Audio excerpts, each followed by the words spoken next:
I put it on something of a trivet underneath that prevents it from either burning the surface underneath or burning anything else that you might have. Don't touch it with your hands. So I have a spoon. I'm going to take this and I bring it right here. And watch what happens as I put it right in. Guarda. This to me is what beauty is all about.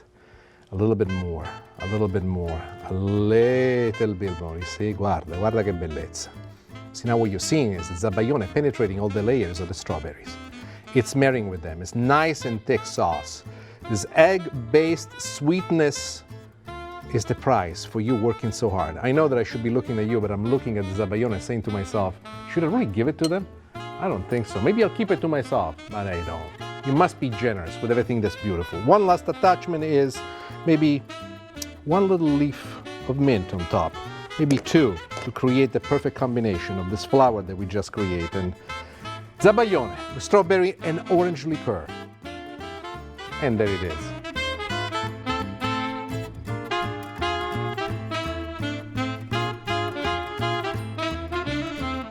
Dear friends, thank you for joining me once again. I hope you enjoyed the recipes that we shared with you. Rigatoni with bolognese ragu and strawberries with zabaione and orange liqueur. I hope you'll share this with your friends. I hope you'll make it for your family. And I hope that you will too turn your home into your favorite restaurant. Until next time, arrivederci.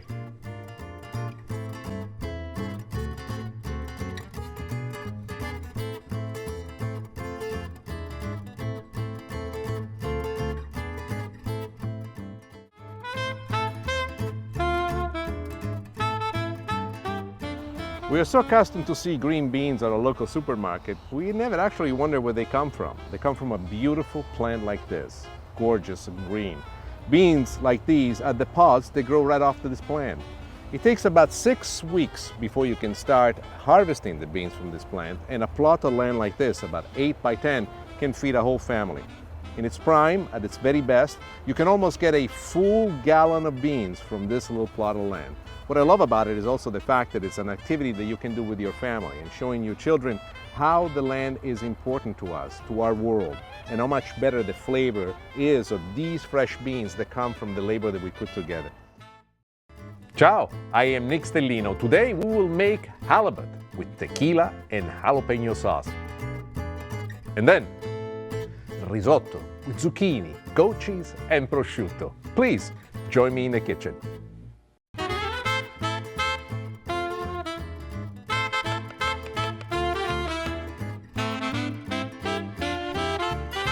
Spicy just right.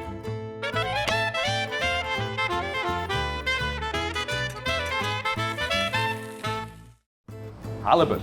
I love halibut. Halibut is one of those fishes that to me has a welcome, sweet, gentle, buttery flavor that I adore. The fish is huge. I mean, there have been specimens which historically, once fished out from the deep, deep water of the ocean, been almost 600 pounds in size. The fish is big, it's large, but it's very flat. It's very flat because of the fact that down the depth of the ocean, the pressure is so much. The fish has what I would refer to it as not a model-like look about it. I wouldn't call it ugly because that's an insult, but let me tell you, pretty it is not. Great source of omega-3 acids, fabulous as a matter of fact. Responds extremely well to just about any type of cooking that we do.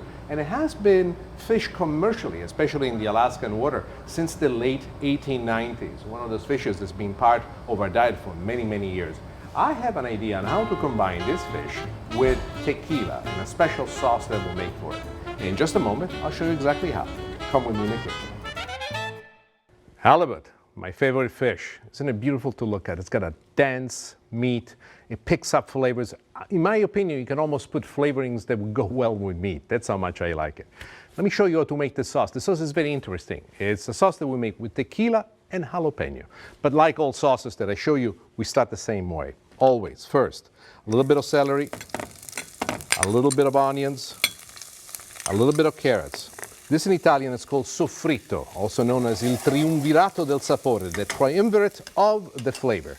No spices are to be added at this point, except for a little bit of garlic, just so that it opens up the flavor nicely. I'm going to reduce the heat a little bit, get it going. Fabulous. This is exactly what I want.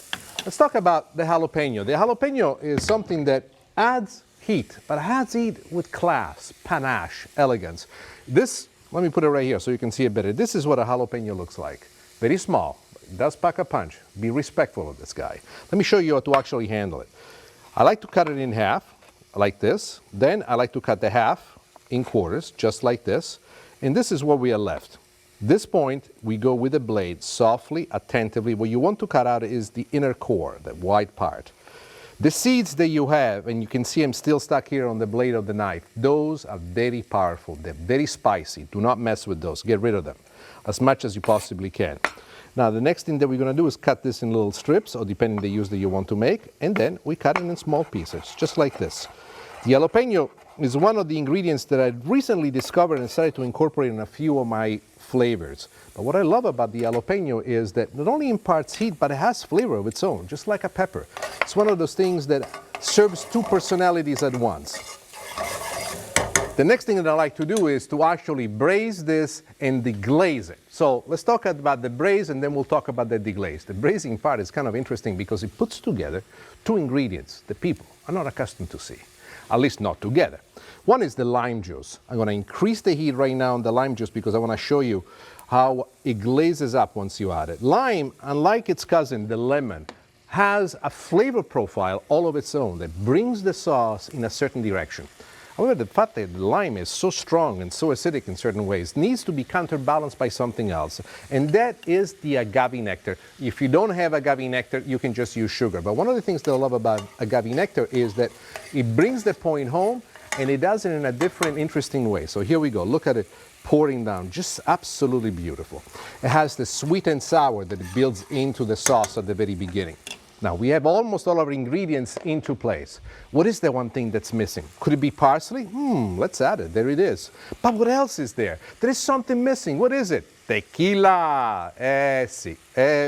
I must admit, as Italians, we have grappa, but tequila is a whole nother thing, and it's beautiful. With all these ingredients, tequila was made to go with the sauce. That's what I have to say. So a little bit of tequila in there. Let it reduce.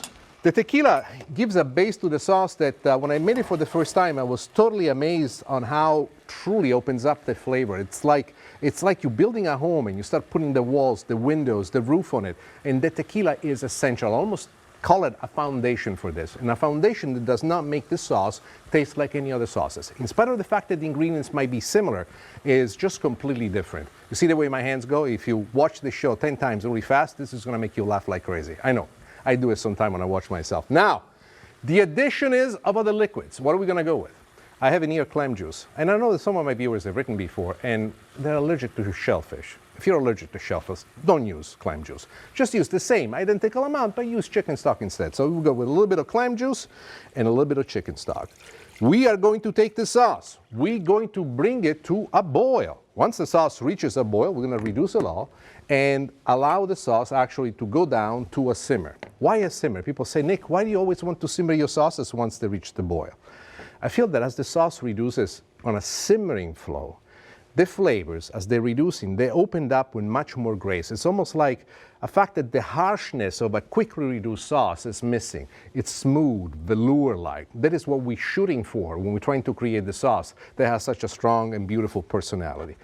The next thing that we're going to do is the handling of the fish itself. The handling of the fish itself is quite simple. It's nothing that you have not seen before. In the pan in here, and I like to use a non-stick pan when cooking with fish, I place extra light olive oil. The reason why I do that is because unlike extra virgin olive oil, the extra light olive oil can take really high intense heat without smoking. Let's now talk about the flavoring of the fish.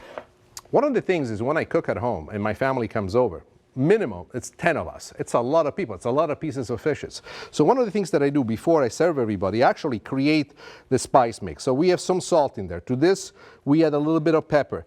To that, we add a little bit of paprika. By the way, I got everything pre-measured here. And a little bit of onion powder. Then, using a spoon, I want to make sure that I mix it all together. Why is this helpful? It's helpful because when you go down a line of several pieces of fishes and you just want to get them right, here you have the spice mix that gives you exactly what you want. Let me see. I am going to choose this piece right here. Yeah, I like this guy. Now, watch what I'm going to do next. First thing that I do, I put a little bit of olive oil right on top of it. the olive oil, I'll brush it with my hands on one side, and then I brush it on the other side. Why do I do this? Well, first is because it cooks faster, quicker, and it gets us right to the point that we want to have. But second is because it accepts the spices. They almost stick on it. Watch what happens when I put it. You see? This is, to me, an even distribution. The reason why I like paprika so much is because the paprika gives it a wonderful color, an amber finish once you saute it. Then we saute it on the other side. Excuse me, I turn it on the other side. We spice it on the other side. And then we look at the oil and see if the oil is hot enough. And the way I do it sometimes, I add a little bit of the spices. If they start jumping around, that means that the oil is hot enough. And that tells me that we pretty much got it going. The one thing that I like to do is to put the pretty side down first. As soon as you do that, reduce the heat to medium-low. Why?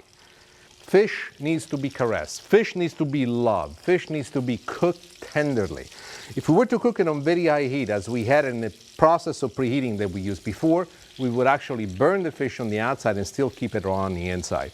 When you cook a piece of fish about this size, you're looking about 2.5 3 minutes per side maximum. The first few times, do me a favor, set yourself up with a little bit of an alarm next to you so that you know exactly when 2.5 minutes go by. Then turn it and do the other side. As a matter of fact, I'm going to show you exactly how to turn it and the technique that goes with it. Here we go. Two tools that I always teach the beginners on how to do is a metal spatula like this. It's fantastic for turning fish. You place it underneath, but also you help yourself with a spoon on top of it. The spoon secures it underneath and then allows you to make the perfect turn. Look how gorgeous it is. This is exactly where we're going at it. I'm going to let this cook for another 2.5 minutes, but while we do that, we do a process called arrosé. What is arrosé? I like to add a little bit of softened butter to it. The butter that melts into the oil is what we're going to use to now flavor the fish. The technique that I like to use is put it in exactly like this. Fantastic. You will be surprised how incredibly creamy and tender this piece of fish will be with this butter right on top of it. Beautiful. The fish is almost ready. I'm going to finish up the sauce and I'm going to show you exactly how to plate it.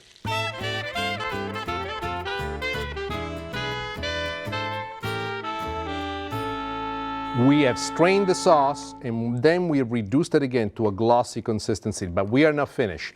While the sauce is still simmering, here's what I'm going to do. Add a few more pieces of jalapeno and just let it cook for 1 or 2 minutes. They're cut so small that we'll have just a bit of a bite, but at the same time will be beautiful to see on the dish. Let's take a look at the dish. How do we present this? Here's what I like to do.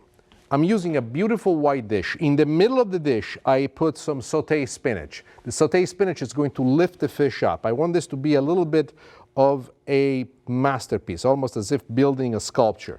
Then I have, and you can see it right here in my hand, a little bit of jalapeno that I cut even finer than before. You see it right there? Very, very, very, very fine. Don't need to do this. I just like to decorate the fish to give it even more bite. Trust me, this is going to be one of those things that you will go to and it says, oh, Maronna, Stellino, you're too good. By the way, you would be right. I'm kind of that guy. The sauce is done. At this point, I don't like to put the sauce on top of the fish. Why? Is that a problem? No, really, it's not a problem. But my wife hates it. Every time I do it for her at home, I put it on top of the fish. She makes me redo it. So I now built a technique in which I always go around the fish instead of putting it on top. Maybe I should do it just out of spite. But no, I'm not that kind of a guy. She's too precious. Trust me when I tell you, I am not an easy guy to live with. But look at this. I also like to use a nice dinner spoon like this because it gives me the ability of controlling the flow of the sauce. And when I look at this, for one brief moment, I say to myself, maybe I actually know what I'm doing. This is halibut with tequila and jalapeno sauce. And there it is.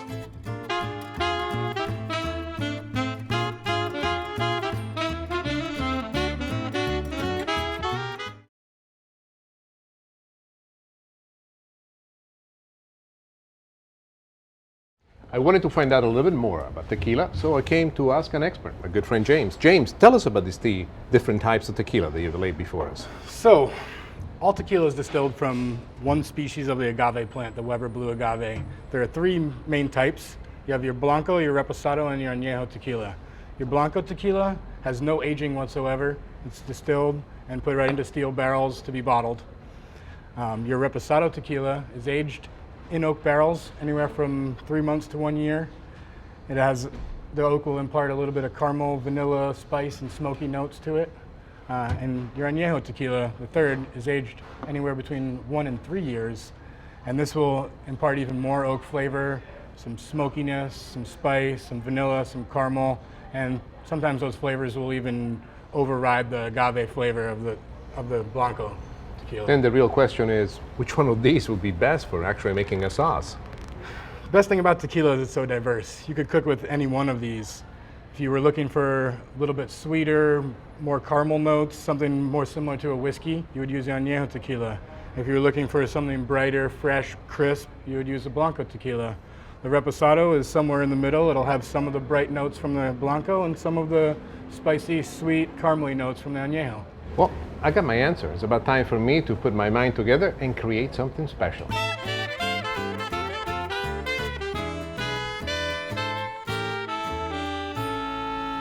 Risotto. Risotto is a national Italian dish. It comes from the northern part of Italy. Specifically, it's identified with the city of Milano, risotto alla milanese.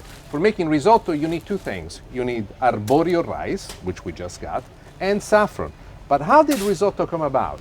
Well, there's a legend that it was invented by a young apprentice who was involved in the making of glass for the Duomo of Milano. His name was Valerius, who decided to using the saffron that he used to color in the glass windows into the making of risotto. However, I would like to believe that if it was not for us Sicilians, there would not be any risotto whatsoever. Let me explain the point of view, because it's very unique. It's unique indeed. It was the Arabs who invaded Sicily in the 14th century that taught us, for the first time, how to grow rice. And it was through the usage and the techniques that were developed in Sicily that eventually rice was grown all throughout northern Italy. So in a certain indirect way, that's how risotto came about. Now, I'm going to take this arborio rice, I'm going to bring it to my kitchen, and I'm going to make a recipe that will forever be in your memory as the best risotto you ever had. So come with me in the kitchen, because I'm about to make something wonderful. And if you do it right when you make it at home, you'll start talking with an Italian accent, just like me. This is going to be a fantastic dish, risotto with goat cheese and prosciutto. I'm going to walk you through the step on how to make the best risotto, and I will show you a secret, something that really I've invented. I call it glassatura di parmigiano. I'll give you the details. In the pan, we put some extra virgin olive oil, to which we add immediately the zucchini. Now, one of the things I want you to notice is that the oil is kind of nice and hot. I want to brown the zucchini a little bit. I did not add any salt to the zucchini, because what the salt does, it makes the zucchini sweat. If they sweat, they don't pick up the browning that we want to have. Let's also talk about the spices that we will be adding to this, because once these babies start to roll the proper way, I'm going to be adding them quite fast. I am convinced that for this thing to work, all the flavors have to build at the very beginning of it. And to me, the importance is what fresh herbs we're going to do. Parsley, basil, and mint. Careful with the mint. I have to give you this warning. Why? The mint is one of those spices, especially when fresh, that it could really kind of go over the top. Also, in addition to the mint, we put the thyme. The thyme is something that immediately gives you this great aroma. So now that I've spoken about the fresh herbs, as I will add them, I wish there was an aroma circle here that could bring you where you want to go. But while the zucchini are nice and cooking, the next thing that we do is finely chopped onions, exactly like this. This is very important. We do not want the onions to fight against the zucchini. Together with that, garlic. This garlic, because we're cooking with such high heat, I have a nicely sliced, thick. Ay, ay, ay. The aroma just by itself is splendid. Now here we go with our herbs. Parsley, basil. There you go with the mint as well. A little bit of red pepper flakes. These you want to be careful. Just a pinch, which is about 1/8 of a teaspoon, will give you a nice slow bite when you're cooking for two people. My wife prohibits me officially to add any more than that. Now, I'm on the set of my television series. There is another pinch and there's another pinch. Why? Today I just felt like that.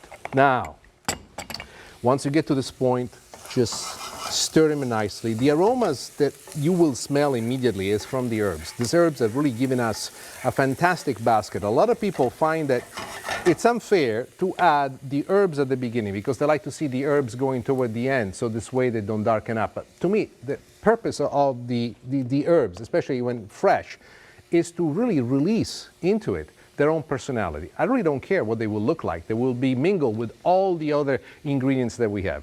Let's talk about the other ingredients, by the way. We have two of the key ingredients that we need to use. First and foremost, right in front of me, I have a plate of prosciutto slices. I'm going to lift one very gently. You have to see how thin it is. You do not want the prosciutto any thicker than this. The next thing that I have is the type of rice. Do not use short grain rice. It's got to be Italian, and it has to be from the Superfino family, and you can use whatever you want. Arborio or Carnaroli will do it for you. Even though Arborio and Carnaroli are ideal for the risotto, and you can see how short grain this is, they have different flavors and they absorb different amount of liquid. Why, I don't know. It's just the way in which it is. So if that's the process in which you go, be aware that that's the case of what you need to do. Let me show you also how to handle the prosciutto. Look what I do. I take the prosciutto from the plate and I roll it into making a very large cigar, you see? This is fun. Then I place it on my chopping board. I cut the big log in half, so I have two of them close. You see, very close. Now we're gonna do something called chiffonade. Very sharp knife, and with your knuckles protecting you, I'm gonna give you very thin strings of prosciutto. The reason why I like it this way is because it's going to add flavor. It will not be obtrusive. If you cut the pieces too big, you're going to have something that's going to fight with your teeth when you chew into it. I want them almost to disappear in terms of look within the context of the risotto, but I want that flavor to be present. I want the flavor to be sweet and salty all at the same time. People say sweet with prosciutto. What do you say that? Well, there are two types of prosciutto. One is San Daniele, which is very, very sweet. The other one is Parma. In either cases, both types of prosciutto, only spice that they have is salt. And they're cured in such an incredible way that brings out the very best. Different parts of Italy also make prosciutti, but I must admit, even, I would like to tell you, I'm a Sicilian, we make it better. It's not true. Emilia-Romagna is the best region in all of Italy where this comes from. I was in Parma with my wife, and I must tell you, I could not believe all the different flavors of prosciutto that we had. If you think that they all taste alike and they're all the same and the brands don't have a difference, it's not true. Depends on what position they have in the valley and on the hills where they actually cure the prosciutto, and the techniques that they use, and the amount of salt that they use. The prosciuttos have a completely different personality. There is a legend. Now, this is a legend. I read it a few times. I've spoken with the Italians to whom I asked counsel, and they smirk. You know, when they smirk means they don't want to tell you the truth. Let me put the rice now. We take the Carnaroli rice, and we add our rice right here. There you are. Just because I want a little bit more aroma, at this point I put a little bit more thyme as well. At this point, what I want to do is to toast the rice. I want that rice to kind of pick up a toasting on the outside, harden up the shell a little bit, and then the next thing is the addition of vino, wine. White wine in this particular case is the ideal one to consider. Cook it on very high heat at this point. Just blast it up. You want the wine to reduce very, very quickly. Guarda che bellezza. Excellent. As soon as the wine reduces by half, the next thing that we're going to do is the addition of the chicken stock. Now here comes my secret. You are going to be stirring this a great deal. It'll take you 30 minutes, exactly 30 minutes, no less, to prepare this dish. Do not think that this is something express, but this is a technique that you've never seen from anyone else. As you add the stock, I put on top of it plenty of Parmesan cheese. The reason why I do this is because as the stock will reduce slowly as you turn around, and given the advantage of a non-stick pan, it will stick on the rice, giving you an even enhanced flavor.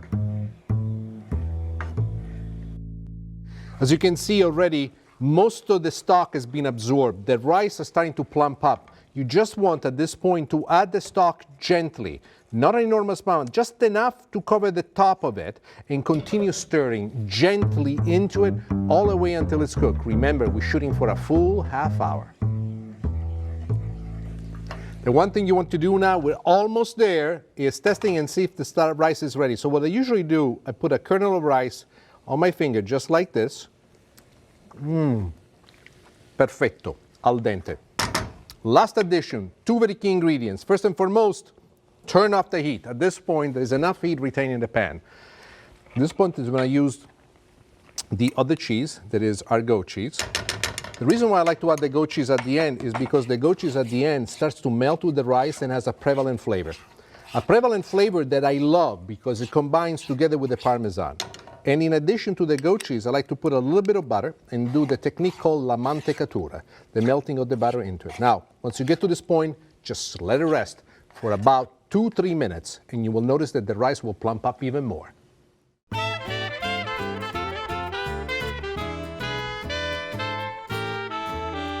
And we are done.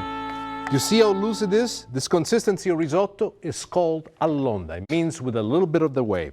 And now I serve it. My favorite red dish. Look at that.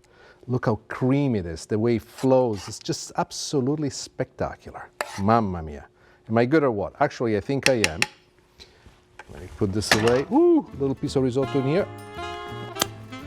This I ate for myself. A little topping with freshly chopped parsley. Slow down to remember that life is beautiful. Risotto with zucchini, goat cheese, and prosciutto. And there it is.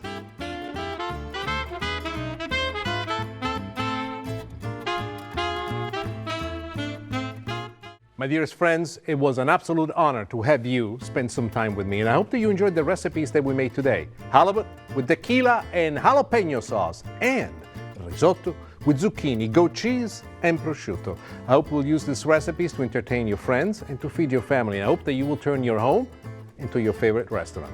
Until then.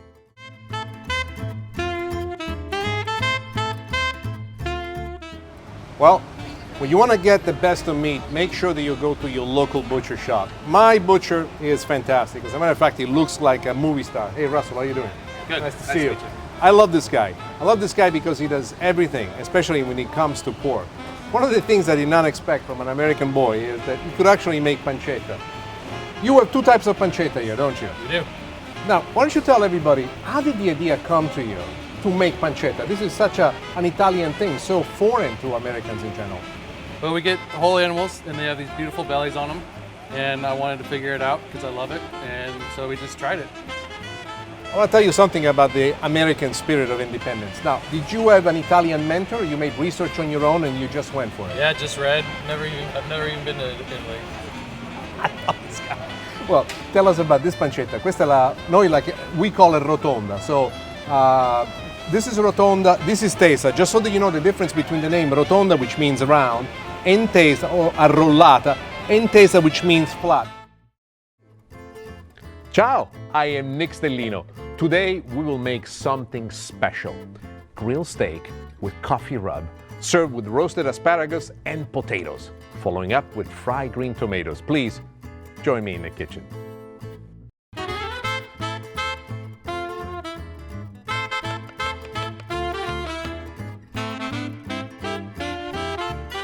Spicy just right.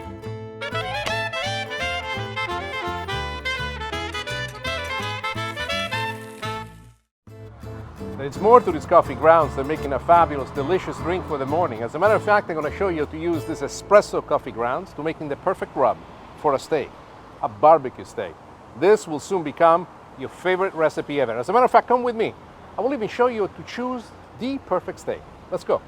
Now, I already got the coffee ground, and I'm going to show you to make this astonishing rub for making this bone-in ribeye. Why bone-in? Very important because the bone adds a lot of flavor. But take a look at these two different types. This one right here, this is called the tomahawk chop, and you can see why. A lot more of the bone has been left onto it.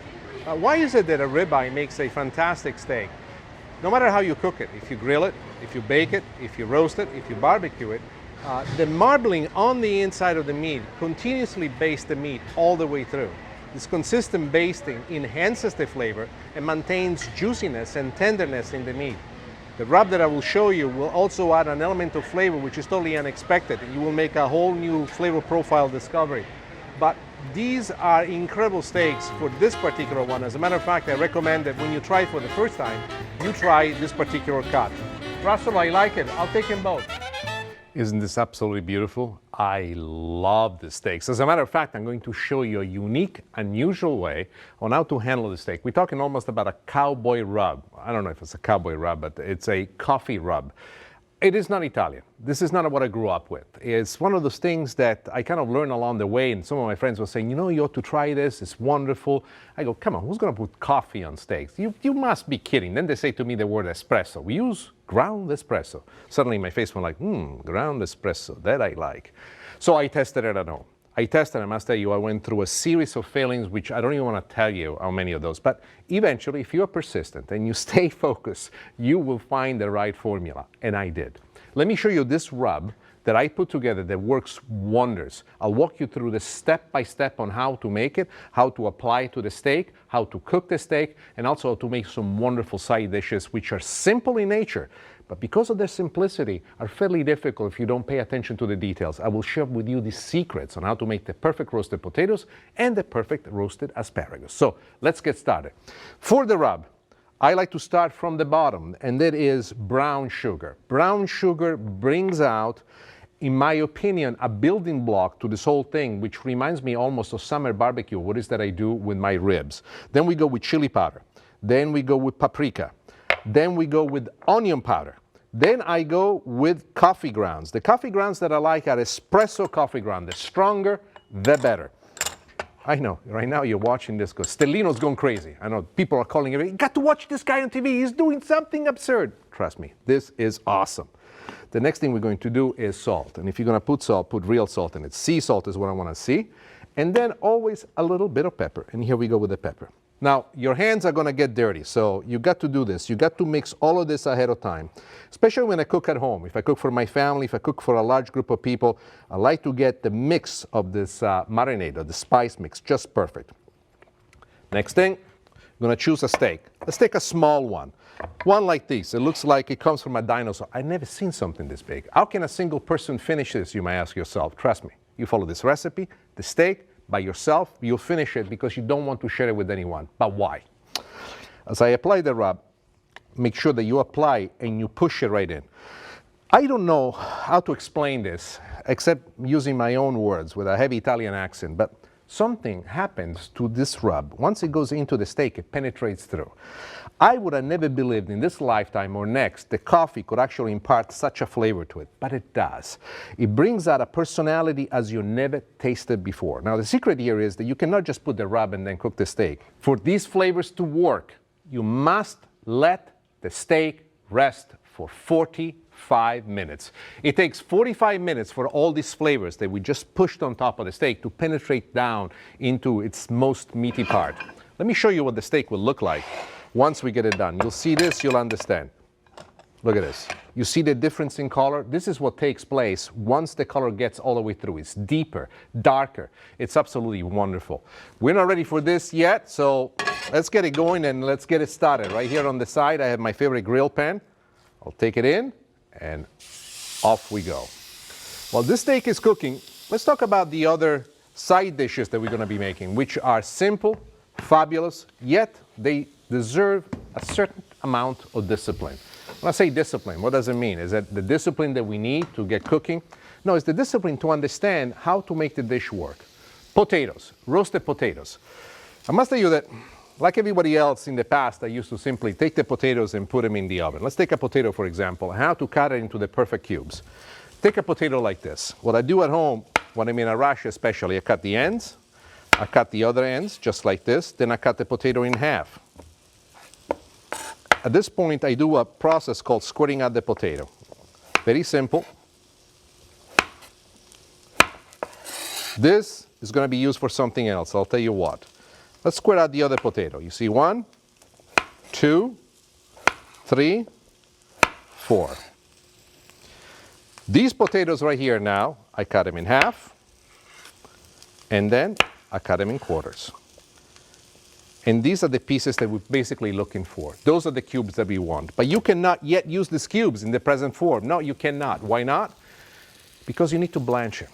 You know, a friend of mine, Bridget is her name, she taught me this technique. She said, Nick, you know, when you make the potatoes, before you roast them, blanch them. And so that's exactly what we've done. We've taken the potatoes, we blanched them exactly like this. We placed it into a hot pot of water for exactly 3 minutes. 3 minutes, boom, you pull them right out. Once they come right out, the one thing that you want to do is to get them started for the roasting process. This is where a lot of people make the mistake. They simply take it out of the pan, still wet, and they put them into the roasting process. What's wrong with that? If they're wet on the outside, they're not gonna cook. They're gonna steam. If they steam, they become mushy. What you want, it's a nice crust on the outside. How do you get that crust? Simplest thing ever. Look at this. All that we need to do is to put them right here on a towel, exactly like this. Dry them as best as you can. Let this towel do it. A lot of people get worried at home, it's going to stain my towel. What do you care? The towel is doing you a favor. The towel is getting all the water out. You do this, get them all out. You want to get them as dry as possible. You want to make sure that you absorb as much. This is a technique that I do. I roll them up like this, especially when I do them in large numbers. And finally, the next thing that you want to do is to choose the right vessel to do it in. This is a non-stick pan. This pan is designed with a metal handle because it can take the heat in which I will roast them. I have the oven preheated at exactly 450 degrees. So here we go with the potatoes, we put them in. The next thing that I like to do is to sprinkle them with a little bit of extra light olive oil. And what I'm about to do next might actually shock you. Since we're serving this with a steak, I'm of the opinion, why not continue the flavoring of the steak? And I tried this in the past. I put a little bit of the rub on top of the potatoes. I mix them with my hand so you make sure that they completely cover on all sides. And then we're going to put this inside the oven. Let me put these guys aside. And let me tell you about the other ingredient that we're going to use, and those are the asparagus. I'm using the same type of pan, non-stick with a metal handle, because I want to make sure that the pan can take the baking heat of the oven. More often than not, people simply take the pan, they put them inside like this, and then they wonder why they don't cook correctly. They don't fit. They don't fit. So what you do? Everybody tells you, oh, you take the asparagus and you snap it. It will snap at the perfect place. Boom. You see where it snapped? Do you like this? Not at all. I'm of the opinion that if you want to get things right, you got to have control. So forget the snapping bit. Ask yourself, what is that you don't like in asparagus? The bottom part of the asparagus is the woodsy one, usually from here to here. So without further ado, you're gone, and there you are. You put, I know, I'm overly funny sometimes, even if I'm the only one who laughs at my own jokes, but you know that I mean well. Put a little bit of olive oil on top of it. I like to get it so that you coat it perfectly, exactly like this, and you do whatever portion you want, and use the pan that you need for the amount of people, obviously, that you cook for. So, one quick thing, let me turn the steak.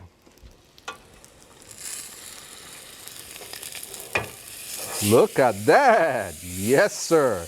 This darkening that you see, by the way, is natural. This is what happens because of the brown sugar. All of the juices of the steaks are trapped on the inside, and as they're trapped on the inside, all these flavors that we have added are percolating through every single fiber of the meat. So, what we're gonna do next, I have my potatoes, I have my asparagus, the oven is preheated at 450 degrees. I'm gonna place them inside, gonna cook them for about 15 minutes, then we'll take them out, I'll finish the steak, and I'll show you exactly how to plate it.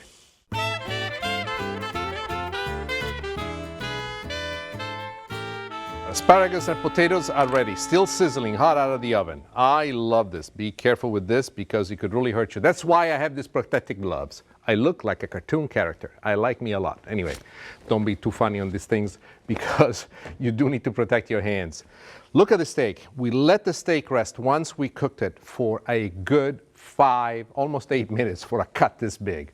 You can see the juices oozing out. This is exactly the way you want. Cutting into the steak is addictive. You'll go one bite after the next. Then the next thing that we need to do is to simply put our veggies in there. And the way I do it is very, very simple. A little bit of asparagus over here. A little bit of the potatoes over there. Then, if you do have access to some of the finest Italian extra virgin olive oil, just put a drizzle all the way around because it's going to make it better. This is so beautiful. Steak with coffee rub, with roasted potatoes and roasted asparagus. Here it is. But there's another way. Oh yes. We can serve it this way, there's nothing wrong with it. As a matter of fact, let me put my protective gloves as I move away the stuff because I want to show you another way. Another way to do it is to realize that a steak that size is enough for an army and a half. I know that you're hungry, you're looking at it, oh my gosh, I wish it was all mine. It's a lot of meat. And when it also comes to this, there's a lot of fat in there that sometime when I take care of my own steak, I want to work through it. So let me show you exactly what that means. This is another steak that I made. I'm going to place it right here on the cutting board. First thing that I do, immediately after this, I go around and I cut this part of it. Then I cut this part, kind of square out the steak. I take out all the little fat nasty area that the steak does have. I know that to somebody this looks almost borderline criminal. I know that it is. But here is then what I want to do. Look at this. We start slightly like this. Look as I cut the juice on the inside. Look at this. Look at this. Mamma mia. I am so hungry, I'm ready to eat it right now as it is. This steak goes a long way. Each slice that we cut, each piece of meat that we have is so full of flavor, you do not even realize how incredible it is. And the juices that are still retained by the steak because we let it rest are going to explode in your mouth. Then how to eat it once you cut it this way. Watch me. You know, I rehearse these movements, by the way. Yes, I have a routine that I do at home where I rehearse all my incredible my wife says sometimes, you know, you are a cartoon character. So what we do is, first I put a bed of arugula. And you can use any type of salad that you want. You can put shaved parmesan if you want, whatever it is that you like, go ahead and place it. Once I've done so, I take the slices. And this is a tool that you're gonna come to love. This is a tool that's more often used just to do fish, but it allows me to put it in perfect position. Look at that. You see exactly what I mean? Look how gorgeous it is. And then, the last thing that I want to do is take some of the finest extra virgin olive oil, just drizzle it on top of it. The olive oil alone, that's all that you need. No salt, no pepper, no nothing. It is simple, it is right to the point, it is delicious, and it's exactly the right amount that you need. Whew, I love this. Thank you.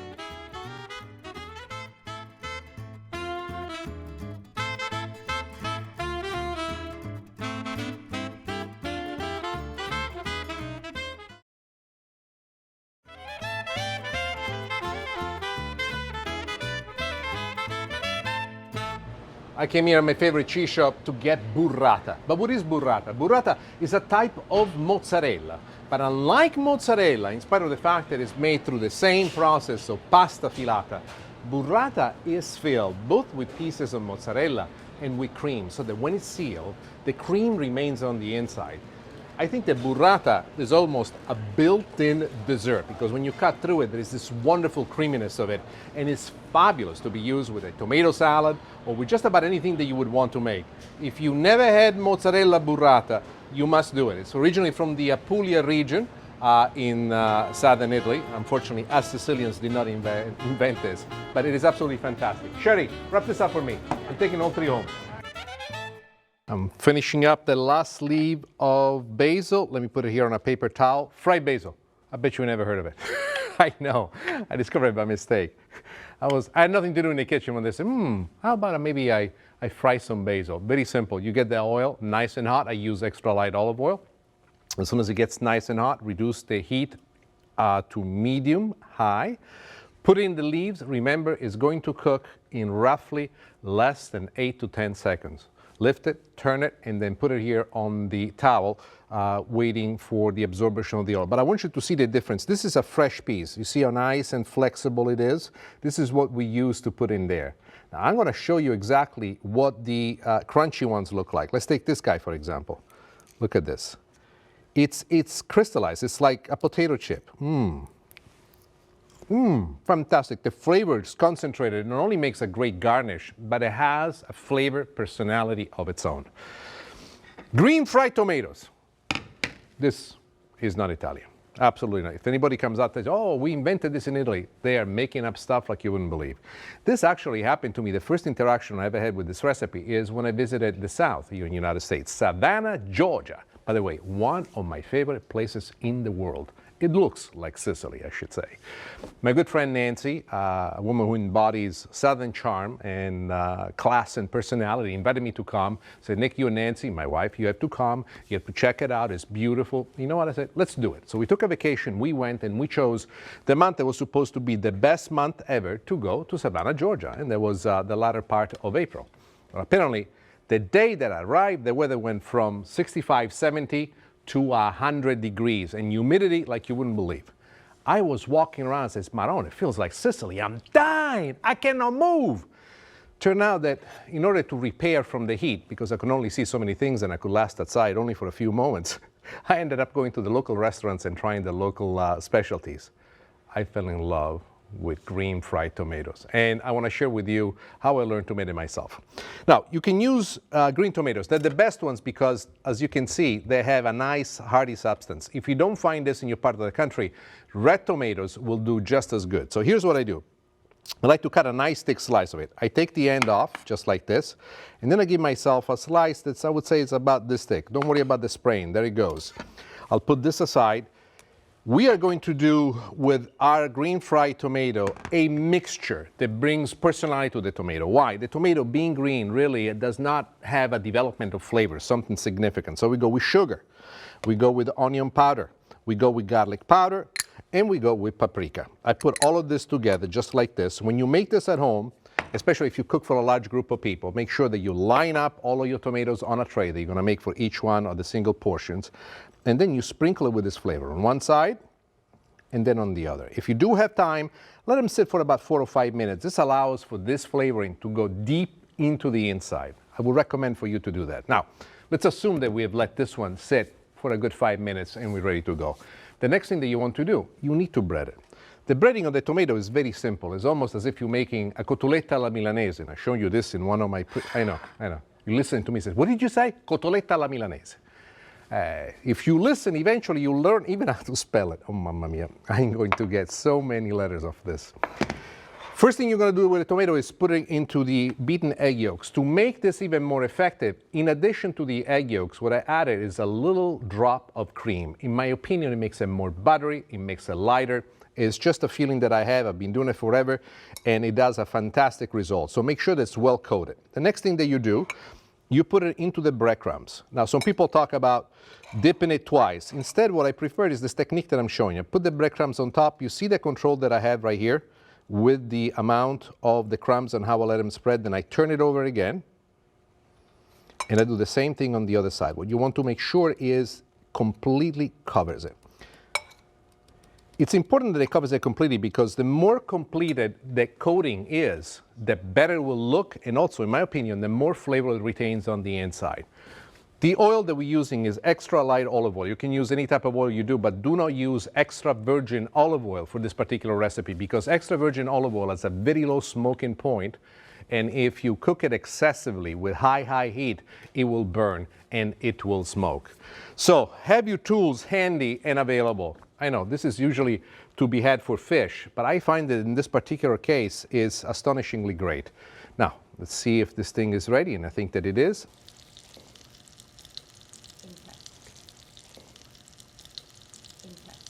Now, let's turn it.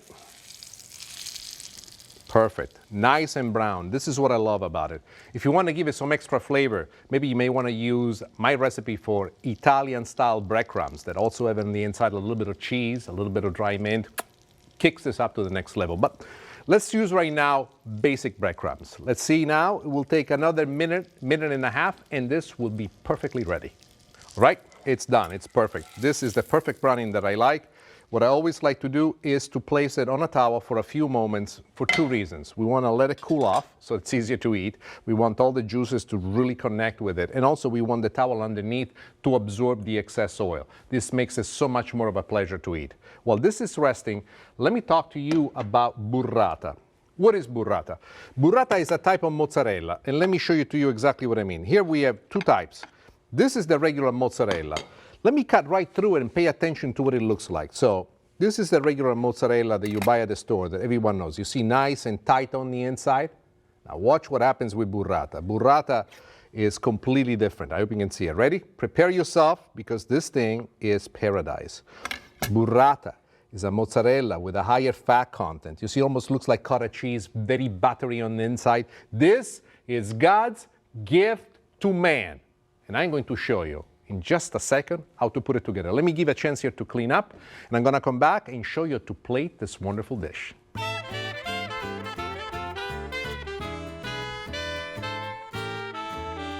My wife says, Nick, why do you always make such a big to-do about plating? I'm of the opinion that if you take all this time in choosing the best ingredients, cooking them just right, plating to me is the framing of the art that you just created. So let's go back to the burrata. I want to show you exactly what I'm going to do next. You could actually use this whole half of burrata. I know, because I've done it before, but I like to cut it in half.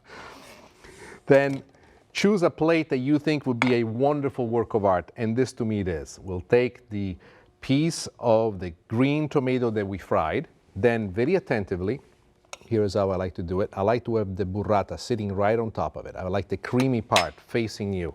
Then I like to choose the best leaf and plant it right on it. This is as if we just discovered America and we put it we put a flag on it. We'll call that Italian flag. And then the best extra virgin olive oil that you can. Just a few drops right on top of the burrata. And then I like to put a little drizzle on the outside. Trust me when I tell you, this is a recipe that is made with very simple ingredients. It's cooked quite simply with the most basic techniques. But the trueness of this comes from the freshness of the ingredients, especially when it comes to the burrata. You must choose the best possible burrata you can. And Italian delis all over the country and some of the finest supermarkets will have that for you. You can use regular mozzarella. It will taste completely different.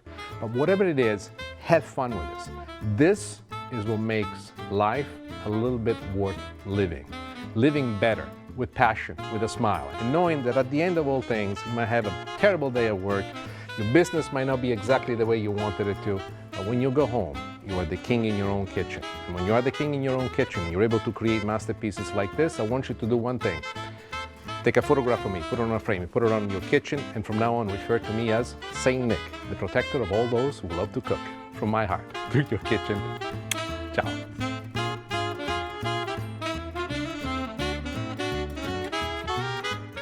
Dear friends, thank you so much for spending time with me. I hope you enjoy the recipes that I shared with you. Grilled steak with coffee rub, cowboy style. Roasted asparagus and potatoes. And then fried green tomatoes with a little Italian slant.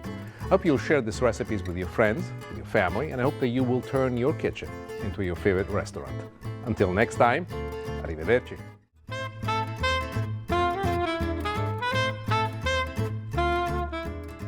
We are so accustomed to see green beans at a local supermarket, we never actually wonder where they come from. They come from a beautiful plant like this, gorgeous and green. Beans like these are the pods that grow right off this plant.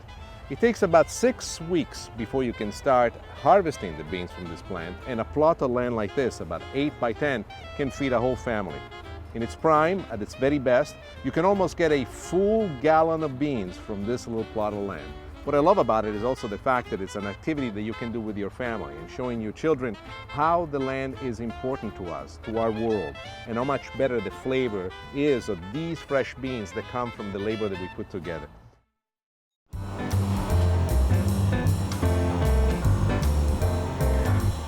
Hi Leslie, how are you doing? Good, how are you? I'm making breakfast for the family. I wanted to do something special. I was thinking about the brioche loaf, maybe?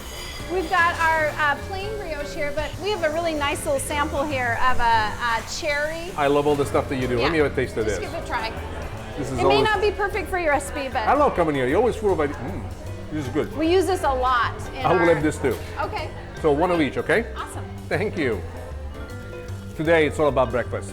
We're gonna start with French toast. I'm gonna show you exactly step by step on how to make it perfect. Then we'll do matzo brai, a wonderful specialty that my father-in-law taught me. And then we'll finish with a nice, lovely breakfast burrito. Stay tuned, because I'm gonna show you how to make breakfast just right. Here you go.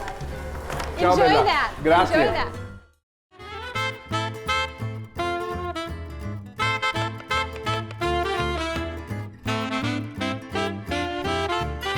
Spicy, just right.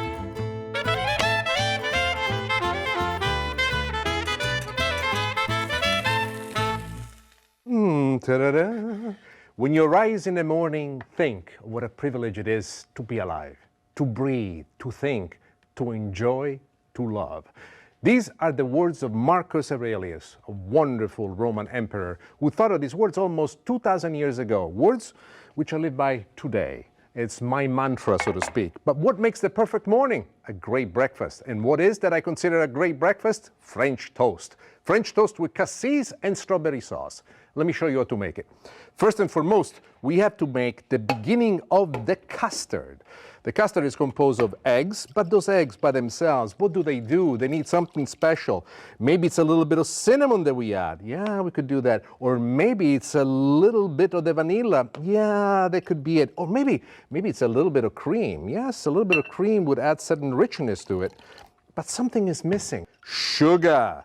A lot of it, because sugar really makes me smile when I add it to it. Now, once you have this, The mistake that a lot of people make is they simply dip this into the custard and then immediately they cook it. But that's not the way in which I like to do it. What I like to do is once we get a nice mix, I like to put it right on top of the slices of bread in here, and I want for the slices to absorb it. But why?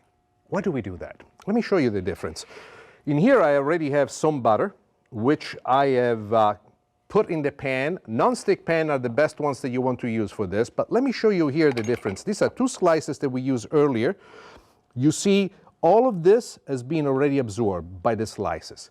Once the butter gets nice and hot, we're going to add the slices to the butter. Let me show you. By the way, this is not just butter. This is clarified butter. Why do we use clarified butter? I love the taste of butter when it comes to French toast. Clarified butter allows us to really crank up the heat. What I like to do when I make this at home for myself, I like to let them cook 2.5 minutes per side, especially if you do this with a large crowd. This is going to ensure that everything comes absolutely perfect. Here we are. There you are. Fantastic. Lower the heat now and let it cook here for another 2.5 minutes. The next thing we're going to do is the cassis topping with strawberries. We started out with some regular butter. This is just plain regular butter. Crank it up a little bit to this. We want to add the next ingredient, which is very, very important to us. And this is brown sugar. So here we go with the brown sugar.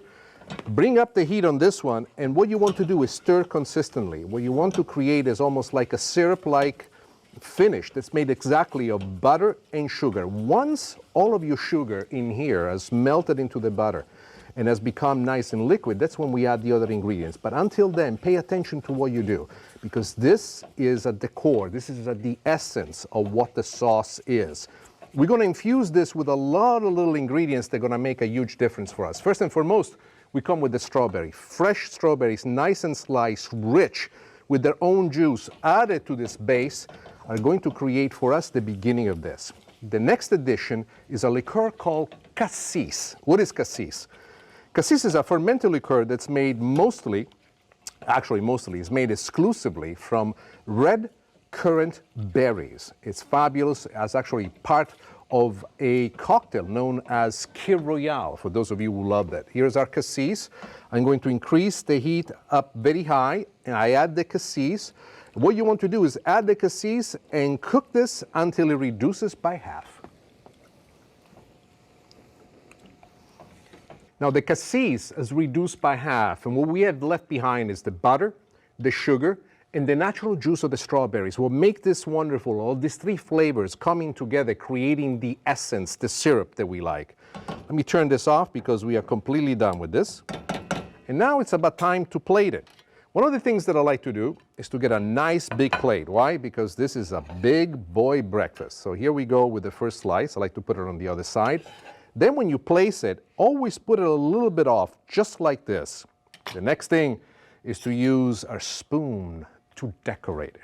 What is decorating this? There are 2 ways of going at it. One is to be elegant. The other one is to just see the sauce dripping right through, exactly as this is. I'm using a slaughter spoon so that most of the strawberries are with me. And when I do this and I present it to my guests, one of the things that I like to see is this nice dripping of the sauce all the way around. My wife gets upset with me, says, "You put too much sauce, you put too much sauce." I go, "Oh, I made the sauce. It looks great. I put it on." However, let's talk about a few bit of decorating tips. This by itself is fantastic. I mean, you could bring it to the table exactly like this. But there are a couple of things that you should think about just to make it prettier. One of the things that I like is to take a strawberry. I like to cut it and fan it out. I like to put one on one side, one on the other. Then what we have in here is chopped mint. All the chopped mint does for you, it adds color, but in this particular case, there is something wonderful when the chopped mint hits it right on top. Then there is the coup de grace, if I'm using a French word correctly. Here we have whipped cream cheese. This whipped cream cheese is very important for us. The whipped cream cheese has, for us, a stance that it brings when you add it to it. And also, let me describe the meaning of my intention when I use the word stance. Imagine cutting through this There's this wonderful cream together with the eggs, with the bread marinated together, cooked in butter. This softness, this creaminess, this is a dessert that's wonderful, full of flavor, full of character. And that's exactly where we're at. And ladies and gentlemen, there you are.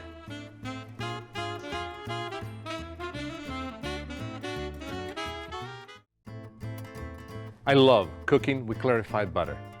We start with a little saucepan on very low heat, and then we add our butter, and we cook it slowly until it melts completely into it. From this, it's going to look like this. Once the batter has melted, you need to use